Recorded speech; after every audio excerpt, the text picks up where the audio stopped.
Apocalipsis. Apocalipsis ahora. Es tiempo de revelaciones donde Jesucristo nos dice, nos comparte su evaluación que ha hecho a las iglesias.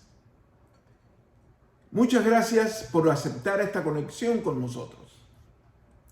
Soy el pastor Ángel Ortiz y esta es una transmisión más de En Diálogo con la Palabra.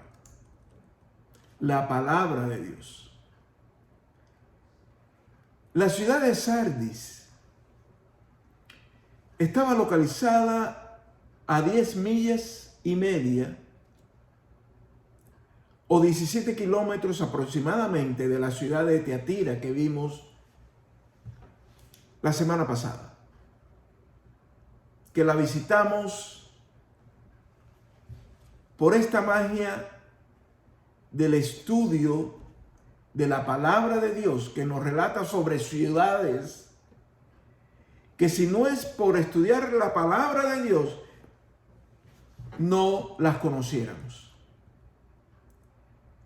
La ciudad de Sardis, en este caso, se encontraba en un cruce de las más importantes vías de comunicación terrestre de Turquía, llamada en aquella época Asia Menor.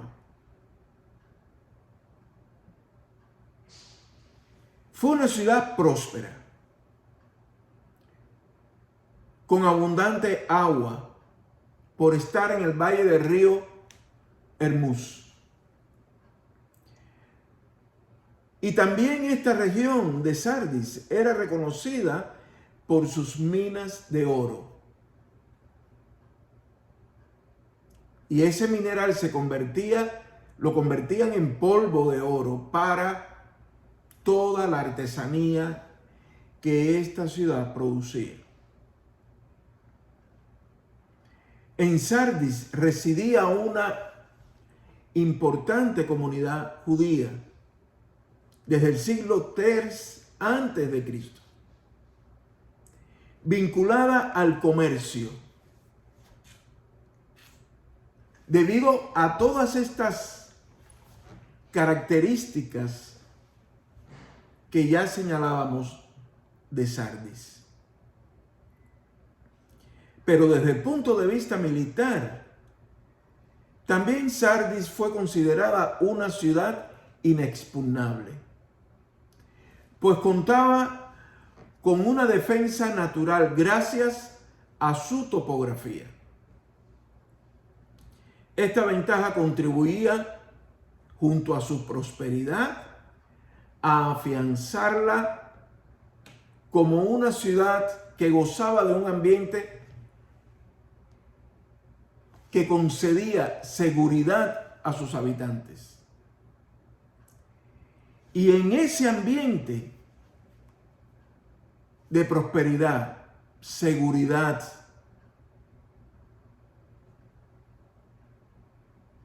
gozando de ese valor que produce una población que tiene agua a su disposición, se asentó la comunidad cristiana. Y allí estaba la iglesia de Sardis. En el caso de la iglesia de Sardis, Jesucristo abre su evaluación planteando directamente un diagnóstico demoledor.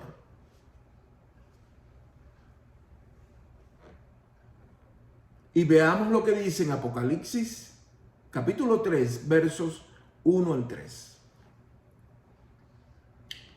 Escribe al ángel de la iglesia en Sardis, el que tiene los 7 espíritus de Dios y las 7 estrellas, dice estas cosas. Yo conozco tus obras, que tienes nombre de que vives, pero estás muerto. Sé vigilante y refuerza las cosas que quedan y están a punto de morir. Porque no he hallado que tus obras hayan sido acabadas delante de Dios. Acuérdate pues de lo que has recibido y oído. Guárdalo y arrepiéntete. Si no eres vigilante, vendré como ladrón y nunca sabrás a qué hora vendré a ti. Palabra de Dios es esta. Para la iglesia de Sardis y para toda iglesia que requiere un llamado de atención. Después de estas palabras viene reconocimiento en el verso 4.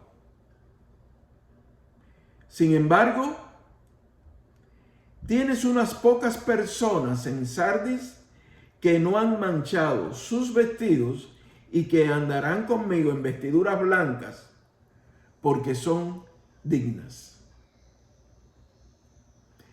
Y como vemos, este reconocimiento no fue para todos, sino para aquellas personas en la comunidad cristiana de Sardis que se mantienen o se mantenían dignas. Jesucristo veía un desorden general en lo que los cristianos de Sardis llamaban logros alcanzados. En honor a la verdad, lo que nosotros podemos señalar como logros no son tales, si no resisten la evaluación de Jesucristo, que se establecen con el paso de los días, meses y años dedicados a la misión de vivir en el reino de Dios que se manifiesta y anunciar ese reino que se manifiesta, esa acción de Dios que se manifiesta a través de la iglesia en el mundo. El llamado a ser vigilantes significa despertar, escuchar y obedecer. El hecho de ser una comunidad cristiana próspera en una ciudad productora de riqueza los entretenía y aislaba de la práctica perseverante de la adoración a Dios. Adoración a Dios que no es estar metido en el templo, en el santuario, en el lugar donde se congregaban para adorarle como comunidad. Adoración a Dios que se va realizando y filtrando en todo lo que hacemos. Cada día, cada hora, cada minuto, en todo lo que hacemos. En donde quiera que nos movemos. Y nos movemos hasta durmiendo. Para Sardis y nosotros en nuestra ciudad respectiva resuena alto y claro Deuteronomio 6:5, que se lo dejo para que usted lo revise, donde Dios hace un llamado a que se le adore de acuerdo al orden que ha establecido. Jesucristo entonces en Apocalipsis estremece con su evaluación los cimientos de la falsa seguridad de Sardis. Una ciudad que se sentía segura porque en su historia pocas veces, realmente fueron solo 2 veces, que fue asediada y tomada por ejércitos enemigos. Y por otro lado, segura por su tranquilidad económica, por el bienestar que venía como consecuencia de la riqueza que producían a través del comercio, no solo en el Asia Menor, en la actual Turquía, sino en toda el área, desde allí hacia el Medio Oriente. Jesucristo les dice que esa seguridad que tenían estaba basada en lo superficial y artificial, no en la sinceridad ante Dios y la profundidad del vínculo con Dios, que se confirma si aprendemos y aplicamos las enseñanzas de Jesucristo, que nos presentan un modelo único de ser iglesia. Un modelo único de ser iglesia de Jesucristo. Donde es la cabeza, nosotros somos el cuerpo. Podemos tener un cuerpo próspero, pero no vale nada sin cabeza.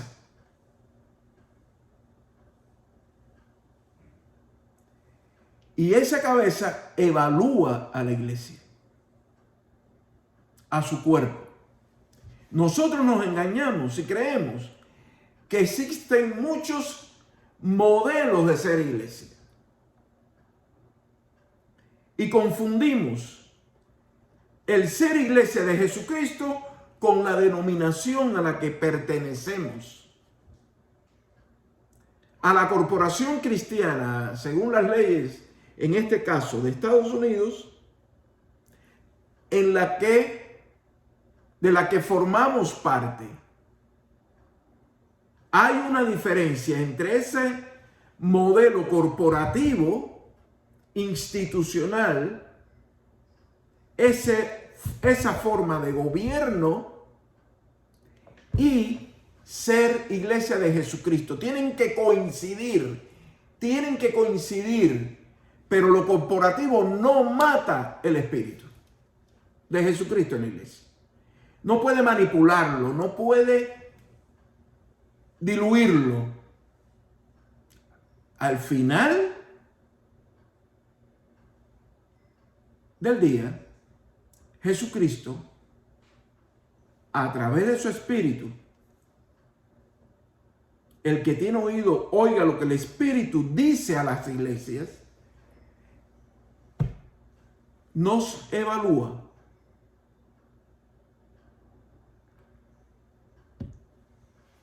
En la carta de Pablo a los Filipenses,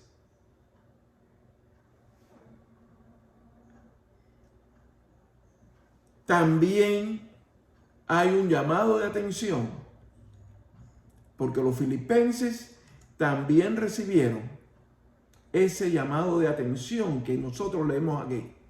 Y les dejo para que vean Filipenses 4:3.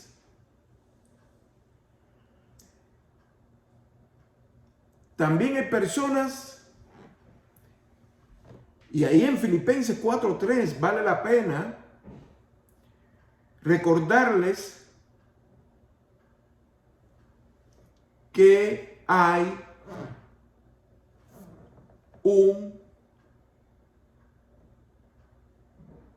una inscripción de cada una de las personas que siguen a Cristo y que se sienten y han sido redimidas por Él, que se le llama el libro de la vida.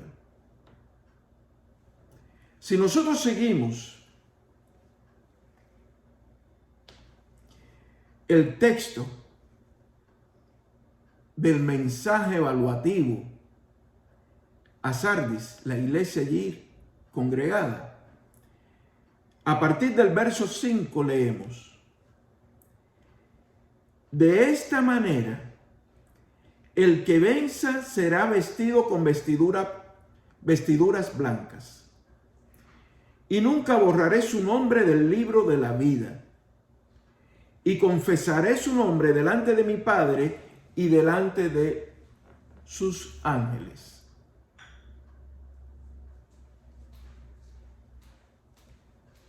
Cuando lea Filipenses 4:3, se darán cuenta que Pablo toca el tema del libro de la vida, los que están inscritos en el libro de la vida. Pero también hay personas que no están inscritas en el libro de la vida, según Apocalipsis 13:8, que ustedes pueden revisar. ¿Qué es el libro de la vida? El libro de la vida es el conjunto de nombres de aquellos que tienen vida eterna con Dios. Son los nombres de los que son salvos. Una vez que su nombre está en el libro de la vida, no puede ser borrado. Jesucristo mismo en Juan, en el Evangelio según Juan, capítulo 10, versos 28 al 30, dice: yo les doy vida eterna y no perecerán jamás,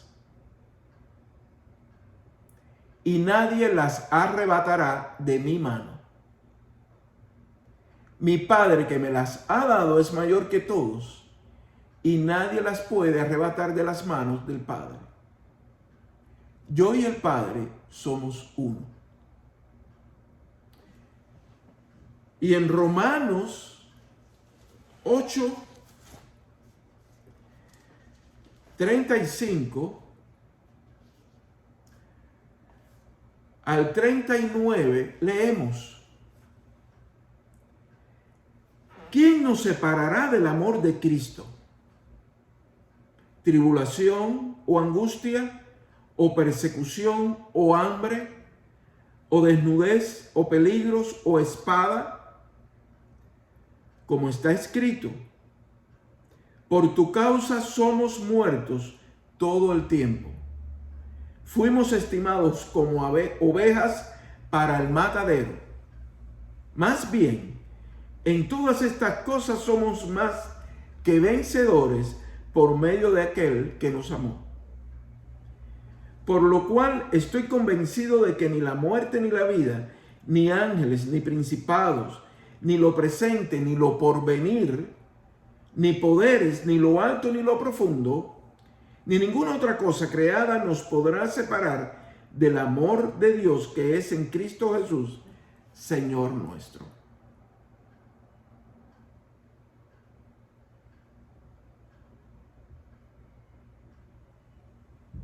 Y para que nadie nos pueda separar de ese amor que es en Cristo Jesús, Señor nuestro, amor de Dios,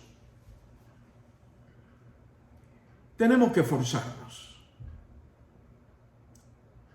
Según Filipenses 2:12, se dice: esfuércense.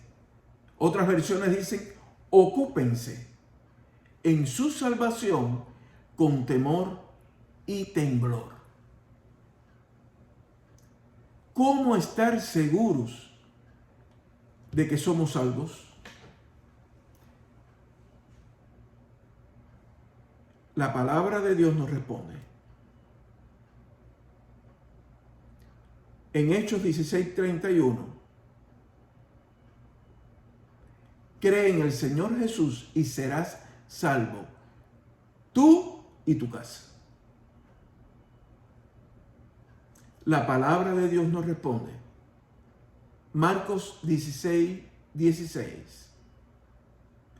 El que cree y es bautizado será salvo, pero el que no cree será condenado. La palabra de Dios nos responde.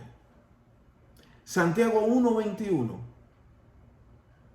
Por lo tanto, desechando toda suciedad y la maldad que sobreabunda, reciban con mansedumbre la palabra implantada, la cual puede salvar su vida. Pero sean hacedores de la palabra y no solamente oidores, engañándose a ustedes mismos.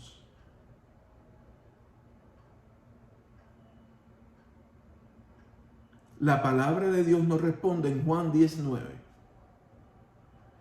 Yo soy la puerta. Si alguien entra por mí, será salvo. La palabra de Dios nos responde en 1 de Juan 5:12. El que tiene el Hijo tiene la vida. El que no tiene el Hijo de Dios no tiene la vida.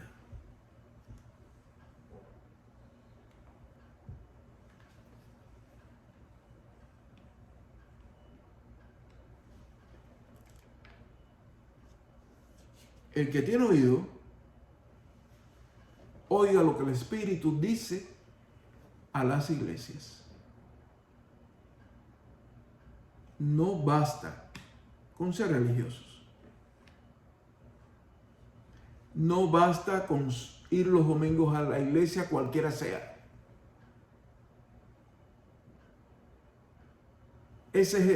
Ir a la iglesia es el resultado de sentirse una persona reconciliada con Dios. A esa reconciliación con Dios llamamos salvación. Una persona salvada, la palabra de Dios habla. ¿Qué significa la salvación? ¿Y qué debe hacerse para mantenerla? Mantenga su vida en la paz de Dios y no deje de sentirse salvo por su amor que fue hecho por el sacrificio de Dios en Jesucristo, su Hijo único y eterno, nuestro Redentor junto al Padre. A Dios sea la gloria. Amén.